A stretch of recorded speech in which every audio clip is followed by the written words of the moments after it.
안녕하세요. 오늘은 리처드 탈러의 행동경제학이라는 책을 살펴보도록 하겠습니다. 리처드 탈러는 넛지라는 책으로 굉장히 유명하죠. 노벨 경제학상을 받기도 했고요. 이 책을 통해서는 이 행동경제학의 태동기에서부터 이제 행동경제학이 어떻게 발전해 왔는지를 자신의 일대기와 곁들여서 이제 이야기를 하고 있는데요. 수많은 유명한 경제학자들이 나오면서 이렇게 재미를 돋구고 있는 책이라고 보시면 되겠습니다.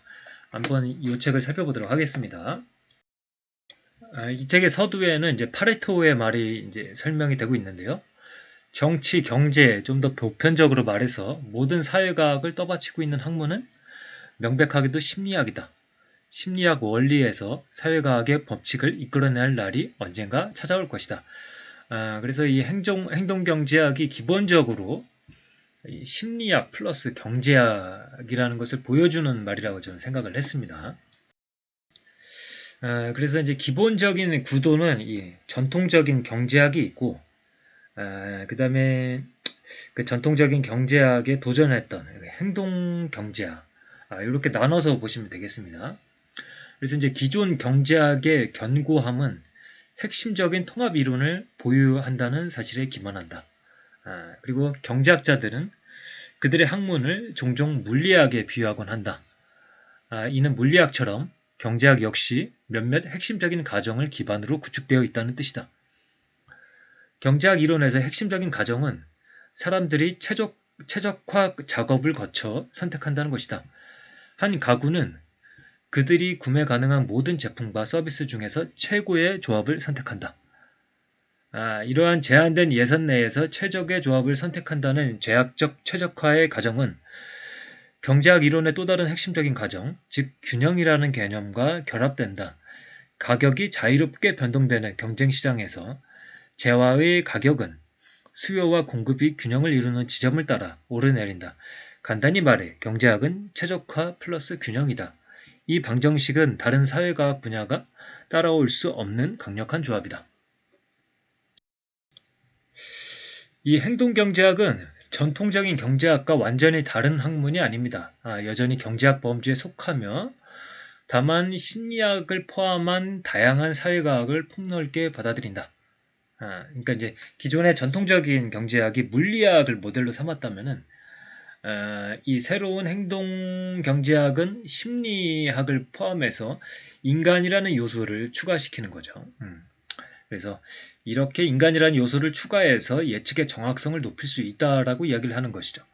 그래서 예를 들어서 어떤 부부가 결혼기념일 날 이제 선물을 하는데 현금을 줄 것이냐, 선물을 사서 포장을 해서 줄 것이냐라고 했을 때 물론 어떤 사람은 이제 현금을 좋아하기도 하겠지만은 현금만 주면은 성의가 없다고 느낄 수도 있다라는 거죠.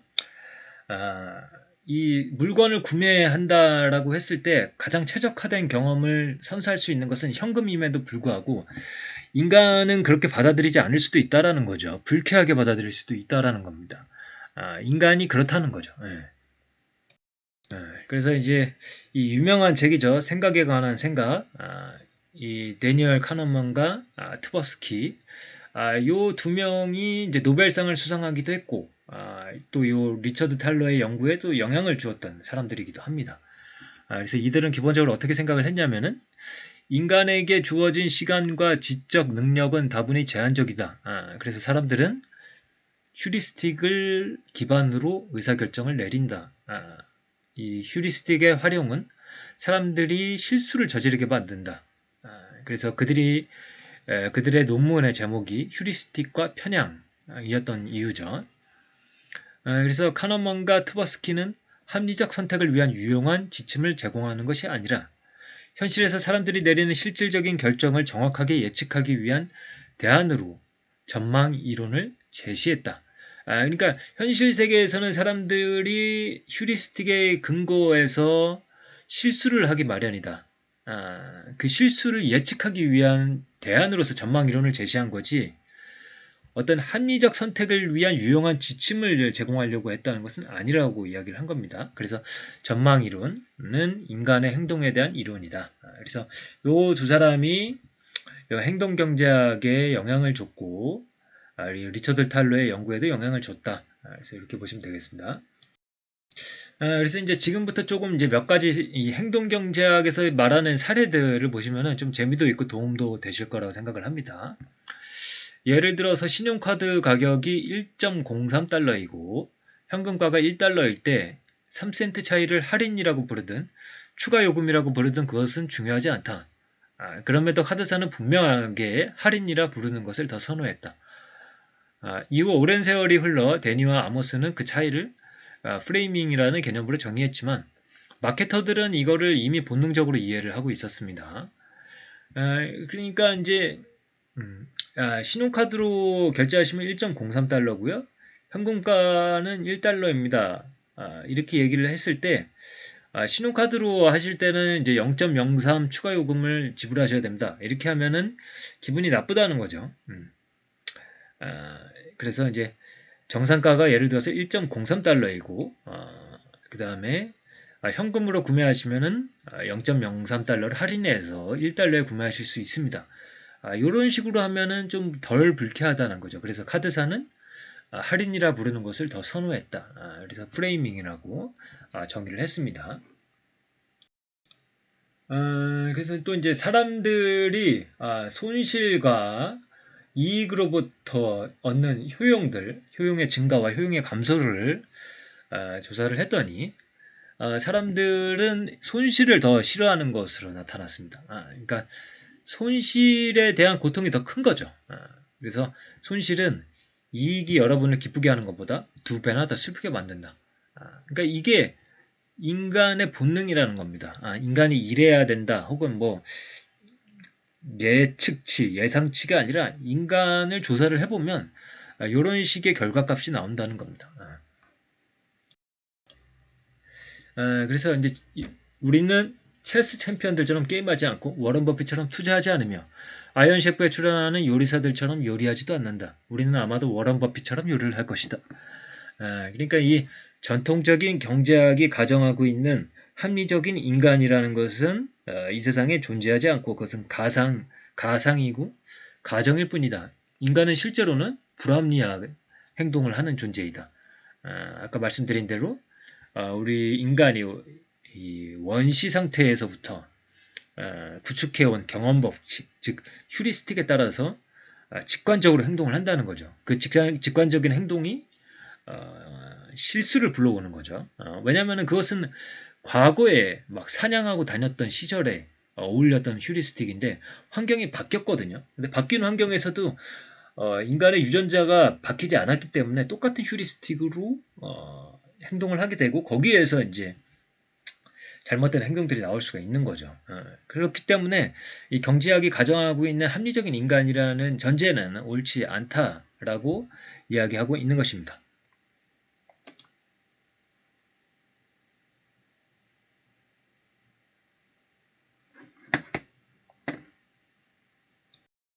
그 다음에 또 한 가지 이런 걸 보죠. 취득 효용이라는 게 있고 거래 효용이라는 게 있습니다. 우리가 이제 물건을 사면은 물건 자체에서 얻는 효용이 있을 수 있겠죠. 그것은 이제 취득 효용이라고 합니다. 반면에 이제 그 거래감, 거래에서 느끼는 그 효용, 이 두 가지로 나뉠 수 있다고 생각을 이제 하는 겁니다. 그래서 예를 들어서 해변에서 이제 친구들하고 놀고 있는 거예요. 그래서 한 친구가 맥주를 사오기로 하고선 갑니다. 그리고 친구들한테 전화를 하죠.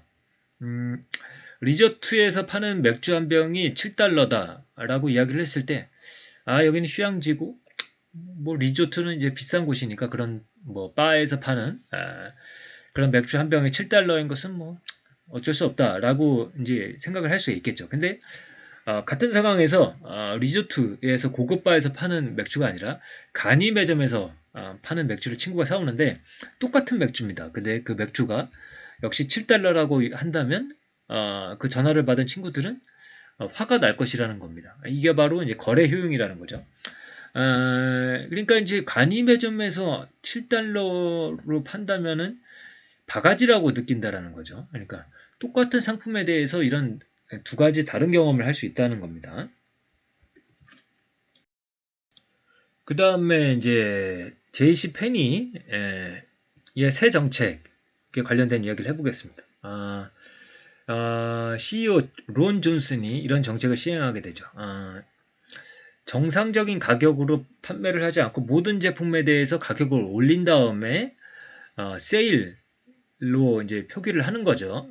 그렇게 그러니까 일종의 사람들을 기만하는 정책이죠.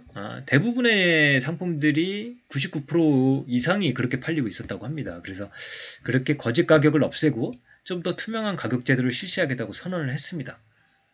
그 다음에 또 하나 이제 뭐 예를 들어서 우리로 치면은 9,900원에 판매하는 그런 제품들은 가장 가까운 가격이 10,000원으로 표시를 하는 겁니다. 그래서 소비자들을 현혹시키지 않겠다는 정책을 사용한 거죠. 매우 양심적인 정책이었음에도 불구하고 이런 정책을 시행했을 때 매출이 급감하게 되죠. 그래서 결국에는 사람들이 10,000원짜리를 9,900원에 샀을 때 그 느끼는 그 효용을 제거했기 때문에 사람들이 그 소비의 기쁨을 누리지 못하게 되고 결국에는 매출 감소로 이어지게 된 겁니다. 그러니까 사람은 그렇게 합리적인 존재가 아니라는 거죠. 그런 휴리스틱, 감정들을 갖고 있는 존재라는 것. 그것이 이제 새로운 이제 행동 경제학에서 말하는 바였죠.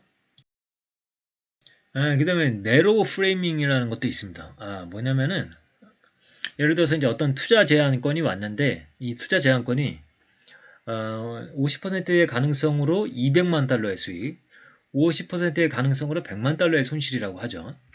그러면은 이 투자는 수익을 거둘 가능성이 높다라고 우리가 볼 수가 있겠죠. 왜냐면은 반반의 확률인데 반의 확률은 200만 달러, 반의 확률은 100만 달러의 손실이기 때문이죠. 근데 이 투자 제한에 대해서 23명의 임원 중에 단 3명만이 손을 들었다고 하죠. 그러니까 이제 CEO의 입장에서는 이 23명의 임원들이 다 투자를 한다. 각각의 프로젝트에 투자를 한다라고 선언을 함으로써 결국에는 1,150만 달러의 수익을 기대할 수 있고 손실 가능성은 5% 미만으로 나올 수가 있는데 임원들이 3명만 손을 든다라는 거죠. 그것은 무엇이냐면은 각각의 임원들이 하나하나의 프로젝트에 대해서만 생각을 한다라는 거죠. 그리고 그 프로젝트가 실패했을 때 자신의 일자리를 잃을 수 있다라는 그런 생각 때문에 투자에 적극적이지 못한 거죠. 근데 만약에 CEO의 입장에서 이 전체 임원들, 전체 23개의 프로젝트를 본다고 하면은, 그거는 이제 확률적으로 봤을 때, 이거는 딸 가능성이 높기 때문에 다 투자를 해야 된다는 결과를 가져올 수가 있겠죠. 그러니까 예를 들어서 이제 같은 건데요. 우리가 투자를 할 때도 주식에 투자할 때 일반적으로 6% 더 높을 것으로 그러니까 채권에 비해서요. 그렇게 기대를 하는데 많은 사람들이 채권을 보유를 한단 말이죠. 20, 30년과 같은 장기적인 기간에 걸쳐 주식이 채권보다 불리할 가능성은 굉장히 낮을 것임에도 불구하고 사람들이 채권을 많이 보유를 한다. 그것은 왜 그럴까라고 했을 때 사람들이 연단위 수익률을 볼 가능성이 높다라는 거죠. 이제 오른쪽에 그림 보시면 위에가 1년간 수익률 분포인데 1년으로 봤을 때는 최저 수익률이 뭐 마이너스 40%까지 나올 수도 있기 때문에 그런 거를 경험하고 그런 것을 본다면은 주식이 위험하구나라고 생각을 해서 투자를 안 하게 된다라는 거죠. 근데 예를 들어서 30년간 수익률 분포로 좀 길게 본다라고 했을 때 결국에는 연평균 수익률로 봤을 때는 계속 플러스이고 장기간으로 봤을 때는 손실을 볼 가능성이 굉장히 적죠. 그래서 연간 수익률 도표를 본 직원들은 40%를 주식에 할당을 했고 장기적인 평균 수익률을 본 직원들은 90%를 주식에 할당한다. 그래서 사람들이 자신의 포트폴리오를 더 자주 들여다볼수록, 그러니까 예를 들어 연평균을 본다든가 월평균을 본다든가 일평균을 본다든가 이런 편협한 시각으로 봤을 때 그 사람들은 위험을 덜 쓰려 하고 그러니까 아까 말씀드린 손실 회피 성향이 더 강해지는 거죠. 그럴수록 이성적인 판단으로 투자를 하지 못한다는 거죠. 그래서 장기적인 시각으로 봐야지 합리적으로 투자를 할 수 있게 된다. 그래서 이제 지금 뭐 이제 여러 가지 사례들을 말씀을 드렸는데, 요게 이제 행동경제학자들이 목표했었던 첫 번째 목표입니다. 경험적인 것으로서 개인과 기업의 행동 그리고 시장 가격에서 나타나는 예외를 발견하고 정리하는 일이었다. 이것이 무엇에 대한 예외이냐라고 했을 때 합리적인 선택, 합리적인 사고라는 것에서 벗어나는 예외들을 발견하고 정리하는 일이었다. 이것이 이제 행동경제학이 해낸 일이죠. 그 다음에 두 번째는 해내려고 했지만 아직까지는 해내지 못한 것. 뭐냐면은 행동경제학에 대한 통합적인 이론을 개발하는 일이었죠. 이것에 몰두하고 있는 많은 경제학자들이 있지만 아직까지는 정통경제학에서 제시하고 있는 그런 이론에 필적할 만한 이론을 개발하지는 못했다라고 볼 수가 있겠죠. 그 다음에 세 번째는 행동경제학을 통해서 세상을 더 좋은 곳으로 바꾸려는 노력들.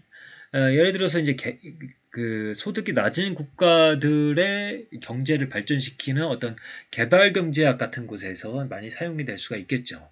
어떻게 하면 똑같은 돈을 사용해서 더 높은 정책 효과를 누릴 수 있을 것인가 같은 것들이요.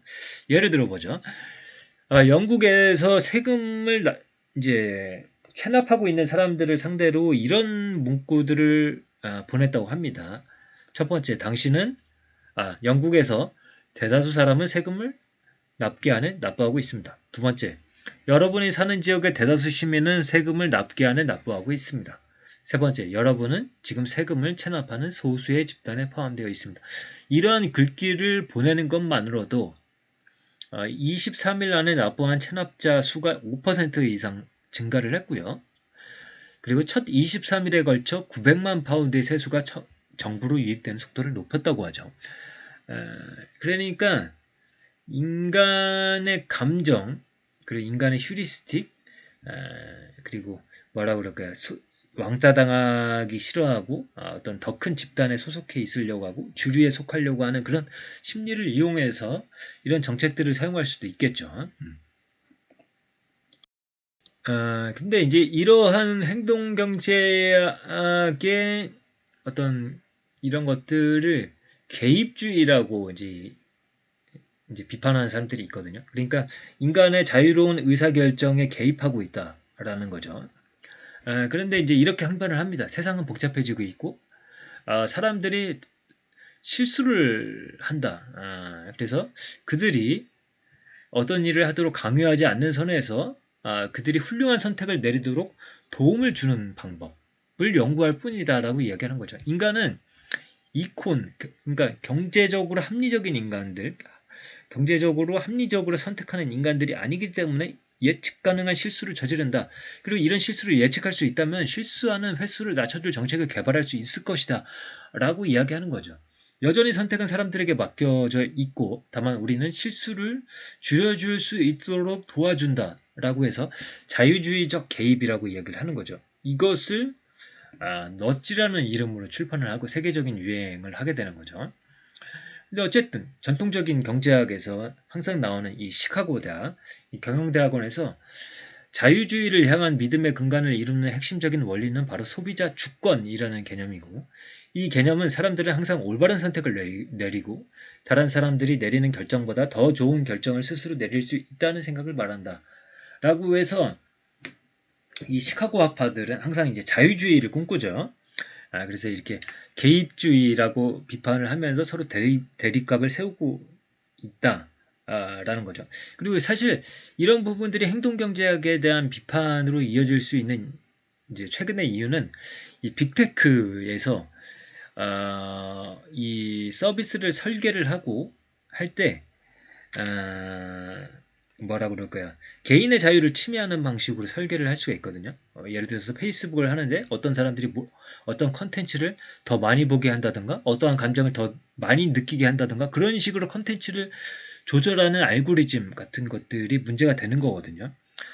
그런 것들이 행동경제학에 기반하고 있고 그래서 이 행동경제학이라는 것은 제 생각에는 어떻게 보면 수단이라고 볼 수가 있는데 그것을 어떻게 사용하느냐, 어떤 목적으로 사용하느냐, 그리고 그것에 대한 감시가 제대로 이루어지고 있느냐, 투명한 정책을 통해서 이루어지고 있느냐, 이런 것들을 통해서 이 수단을 우리가 좋은 방향으로 활용을 하는지 나쁜 방향으로 활용하는지 그것에 대한 평가를 할 수 있을 것이라고 생각을 합니다. 그래서 이런 너치에 대한 이 자유주의적 개입에 대한 어떤 토론들이 있다라는 것을 말씀을 드리고요. 그래서 이 리처드 탈러가 1945년생이고요. 이 행동경제학의 원로로서 행동경제학의 성과와 전망을 이렇게 정리를 하고 있습니다. 경제학에 대한 행동주의적 접근 방식은 금융 분야에서 가장 강력한 영향을 미쳤고 그 반대로 행동적 접근 방식이 가장 적은 영향을 미쳤던 분야는 거시경제학이라고 정리를 했습니다. 그리고 아까 말씀드린 대로 개발경제학 역시 행동경제학자들이 많은 영향을 미칠 수 있는 분야로 떠오를 것이고요. 결국에는 이 모든 경제학자가 똑같이 마음을 열고 합리적 모형이 중요하다고 인정하지 않는 변수를, 그러니까 인간적 변수죠. 그들의 연구에 통합하고자 할 때 행동경제학은 사라질 것이다. 모든 경제학 분야가 충분할 정도로 행동주의적인 학문이 될 것이기 때문이다. 그러니까 전통경제학도 결국엔 행동경제학으로 를 포함하는 방식으로 가게 될 것이다. 그렇게 됐을 때 이콤만 살아가는 가상세계에 집착해온 사람들은 보이지 않는 손이 아니라 백기를 흔들 것이다. 이렇게 전망을 하면서 이 책을 마치고 있습니다. 그래서 이 책은 굉장히 두꺼운 책이거든요. 그래서 진입장벽이 좀 있을 수 있는데 읽어보면 생각보다 술술 읽힙니다. 뭐 어떤 수식이나 공식 같은 것도 나오지 않고 여러 가지 일화들을 곁들여서 이야기를 하고 있기 때문에 뭐 이렇게 술술 넘어가는 책이고 또 재미도 있는 책이라고 볼 수가 있겠습니다. 그래서 행동경제학에 대해서 관심을 갖고 계시는 분들은 이런 책을 통해서 행동경제학의 발전사를 한번 훑어보는 것도 좋을 것이라고 생각을 하고 있습니다. 그러면 오늘의 리뷰는 이것으로 마치도록 하겠습니다. 감사합니다.